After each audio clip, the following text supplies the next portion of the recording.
Hi friends, welcome back to our channel. ನೋಡಿ, ಇವತ್ತು ನಾನು ಫಾಸ್ಟಾಗಿ ಈಸಿಯಾಗಿ ಒಂದು ಚಟ್ನಿ ಮಾಡೋ ವಿಧಾನ ತೋರಿಸ್ತಾ ಇದ್ದೀನಿ. ಇದು ಮನೆಯಲ್ಲಿರುವಂಥ ಪದಾರ್ಥಗಳನ್ನು ಬಳಸಿ ಮಾಡ್ತಾ ಇದ್ದೀನಿ. ಮೊದಲಿಗೆ ತೆಂಗಿನಕಾಯಿ, ಶೇಂಗಾ ಮತ್ತು ಬೆಳ್ಳುಳ್ಳಿ, ಕೊತ್ತಂಬರಿ ಸೊಪ್ಪು, ರುಚಿಗೆ ತಕ್ಕಷ್ಟು ಉಪ್ಪು, ಸ್ವಲ್ಪ ಒಂದು ಟೊಮೆಟೊ. ರೆಡ್ ಚಿಲ್ಲಿ ಪೌಡ್ರ್ ಬೇಡ ಅನ್ನಿಸ್ದಾಗ ನಾವು ಒಣಮೆಣಸು ಹಾಕ್ಕೊಳ್ಬೋದು ಅಥವಾ ಹಸಿಮೆಣಸು ಹಾಕ್ಕೊಳ್ಬೋದು. ಎಲ್ಲವನ್ನು ನೋಡಿ ಮಿಕ್ಸಿ ಜಾರಿಗೆ ಹಾಕಿ ಸಣ್ಣದಾಗಿ ಅರಿಬಾರ್ದು, ಸ್ವಲ್ಪ ತರಿಯಾಗಿರಲಿ. ಇದಕ್ಕೆ ಬೇಕಿದ್ದರೆ ಸ್ವಲ್ಪ ಸಕ್ಕರೆ ಅಥವಾ ಬೆಲ್ಲ ಸೇರಿಸ್ಕೊಳ್ಬೋದು. ಆದ ನಂತರ ಇದಕ್ಕೆ ಒಂದು ಒಗ್ಗರಣೆ ಹಾಕ್ಕೊಳ್ಬೇಕು. ಒಗ್ಗರಣೆಗೆ ಪಾತ್ರೆ ಬಿಸಿ ಇಟ್ಟು ಸ್ವಲ್ಪ ಎಣ್ಣೆ ಹಾಕಿದ್ದೀನಿ.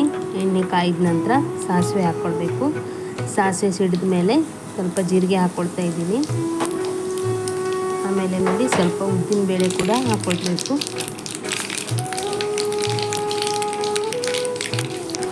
ಉದ್ದಿನಬೇಳೆ ಹಾಕಿದ ನಂತರ ಸ್ವಲ್ಪ ತಿರುಗಾಡಿಸ್ಬೇಕು. ನಂತರ ನೋಡಿ ಕರಿಬೇವು ಸೊಪ್ಪು ಹಾಕ್ಕೊಳ್ತಾ ಇದ್ದೀನಿ. ಕರಿಬೇವು ಸೊಪ್ಪು ಕೂಡ ಆರೋಗ್ಯಕ್ಕೆ ತುಂಬ ಒಳ್ಳೆಯದು.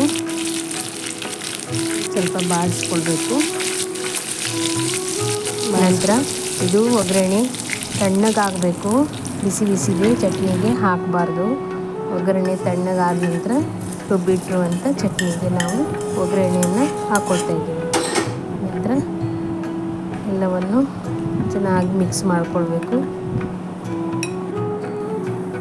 ಮಿಕ್ಸ್ ಮಾಡಿ ಆದ ನಂತರ ನೋಡಿ ಬಿಸಿಯಾಗಿ ಇಡ್ಲಿಗೆ ನಾವು ಚಟ್ನಿ ಹಾಕ್ಕೊಂಡು ತಿನ್ಬೋದು. ದೋಸೆಗೂ ನಡೆಯುತ್ತೆ. ಇದೇ ರೀತಿ ಚಟ್ನಿ ದೋಸೆಗೆ ಹಾಕ್ಕೊಂಡು ತಿನ್ಬೋದು. ತುಂಬ ರುಚಿ ಇರುತ್ತದೆ.